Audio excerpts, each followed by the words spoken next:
prototype Playtime twice in the same year? Madness! But true, this is a hand-painted and extremely early test shot of Alpha, an upcoming release in Mastermind Creations' Reformatted series, on loan to me from that very same Mastermind Creations. He's meant to be Wing from the IDW Drift miniseries way back in 2010. The plastic hues are still being tweaked, and all of the paint apps on this piece are hand-brushed, so I'm gonna skip commenting on the color work for the most part. The joint tolerances and build quality are also far from finalized, so I'll have little to say about those aspects either. For all of that stuff, check out the actual review sometime in the future after the toy's for real been finished and mass-produced. You might almost say this isn't a review, but nobody ever listens to me.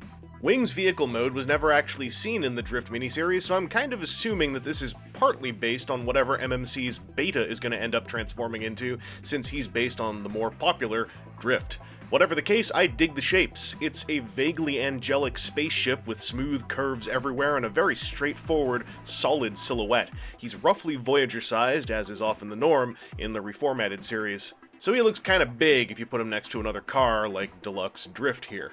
This isn't an action-packed vehicle mode, but you can twiddle the winglets if you so desire. Alpha's weaponry is all stored in the rear end's underbutt, and there are 3 pieces of fold-away landing gear. The front landing gear has 2 hinges, and if you use both, it's kinda hard to get back out of there. I'd recommend just using one.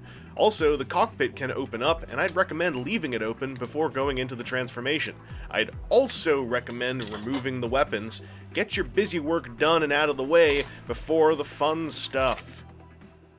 Alpha's transformation's one of those transformations that I like in Reformatted, where it is not overly complicated, it's fairly straightforward once you know how the tricks work, but it is pretty darn clever.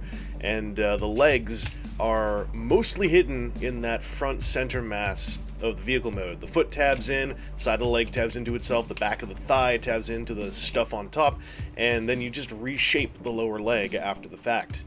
This is probably the most complicated bit, in my opinion, because after this, you take a whole lot of the stuff that was along the sides, you unlock this rear section to get it all free and moving. There's a lot of that on this thing, a lot of pieces you lift up to unlock interlinked left and right bits. And then as you see here, all the curvy stuff and those like top thruster things, they turn into shoulder pods in a fairly straightforward, really clever way that changes the shape of the mass. Reminds me of some of the cool geometry on Kultur. And it's also very easy to do. Like, it's clack, clack, you're done. And then, once again, you lift up on this cockpit bit, that unlocks these 2 parts to split apart and form into the scabbards. The only bummer here is there's no room to keep small swords in those scabbards when you're going into vehicle mode. There's no room for the handles, because it's all butted right up against the upper torso. The head coming out is a neat little trick where it's also attached to the backpack, and the backpack has these flip-out bits that you're gonna go like, oh, what are these for? Those fasten into his, like, kidneys to lock the backpack together before you close the chest up. It's really cool. And then you flip his little ear winglets out. I wasn't sure if you saw it, so here, I'll flap them for you. Anyway, while we're here, those weapons. The short choppers, they go into those scabbards. It's very straightforward. I really wish I could have left them in through the transformation, but you can't. As for the greatsword, the blade only goes into the handle one way. It's keyed. And then there's a little bit on the back. Also, I like to flip these landing gear in that way so they're less visible. There's a flip-out bit in the back that you can then slot the blade through. This is currently very tight, and the blade kind of smacks into the butt flap that was the cockpit section. If you turn his waist slightly, and then also if you fold that flap down, it kinda works, but it still butts up against it. I really hope that can get tweaked before this thing hits final production. Now, Wing did appear as a robot in the comics. I mean, he wasn't a rock, and this is where the sculpt nails a ton of key visual points. Like, this is one of those 90% checklist type of IDW-inspired sculpts, where you can certainly find a few small details that are different, but for the most part, the character has been brought to plastic life. This is friggin' Wing! He has nothing to do with the Multiforce. Shane McCarthy just thought the name was cool. Look it up. Regardless of his closeness to the source material, Alpha is also a straightforward, badass super robot from the curvy, pointy, giant shoulder pod anime genus of robots that a severe casual might refer to as one of them Gundams. Despite his ornate garb, Alpha's skeleton is clear as day, and the sweeping lines of his sculpt lend a permanent drip of dynamicism to his robot mode appearance. He's got his great sword, and he can totally hold it in his peg-hole-shaped palm. He's got a pair of sidearm cleavers, and he can totally hold those. I'll shake him. That's always fun. Look, nothing fell off. Can he hold the greatsword in a two-handed grip? For sure. Can he dual-wield his cleavers like a samurai and ninja? Absolutely. Does he scale well with Universe Deluxe Drift?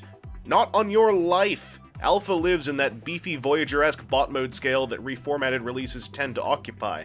That does mean he can start some mean beef with dudes like Commodus, though. And since Alpha's retool sibling Beta is totally going to be adrift, that might be a useful piece of info. Alpha's articulation layout is a ball-socketed neck that can look up and down, tilt left and right, look left and right. His shoulder pods are connected via big ball-socket joints which allow for this axis of motion, well, this much of this axis of motion, and then a little bit of yonder old Z-axis, which is pretty cool. And then the stem of the ball socket joint is on a hinge, which allows for more of this. The arm itself has got, thanks to the transformation, its own little bit of forward and backwards motion, so you can move just the little arm forward, leaving the pod in place if that's your aesthetic preference. There's a bicep swivel, a double-jointed elbow, and then a wrist swivel. There's a ball socket connection on the wrist, but it only wiggles about that much. It's not enough for, like, straight-up pointing the sword forward poses, unfortunately. The fingers have also got a knuckle joint to open up like thus, and the index finger can move separately. It's that usual thing that most of the world seems okay with except for me, where if you want to have him point, the finger's still hooked a little bit. That just seems to be the way of things. But it is a decent-looking open hand when you get it open. It looks like, you know, the classic Mastermind Creations open hand sculpt. The waist is a swivel. Hips. I've got skirts that can go up so you can look at his underhip. And then his underhip is where his hips actually are. Yeah, you can kick forward about that much. And if you get the scabbards out of the way, you can kick back about that much. He can full-on pull a Johnny Cage. He's got thigh swivels. He's got double-jointed knees for the full curl. He's got a big ball-socketed ankle joint. And then a fairly large ball-socketed toe joint as well. And then these scabbards, if you're curious how they move, they're connected via ball joints, mainly. And then there is, from the transformation, the stem, much like the shoulders, can move on the y-axis laterally, if that helps you out at all. And then the butt flap can flap, like a butt flap flaps. So this dude's got his full suite of posability. There's nothing that feels like it's really missing here. I think if anything's going to have a learning curve, it'll be the arms, because the pods are so big, they're articulated slightly separately from the robot arms themselves in a visual sense. So it might take a bit of practice to get used to how this guy moves. But so far he seems to move pretty well.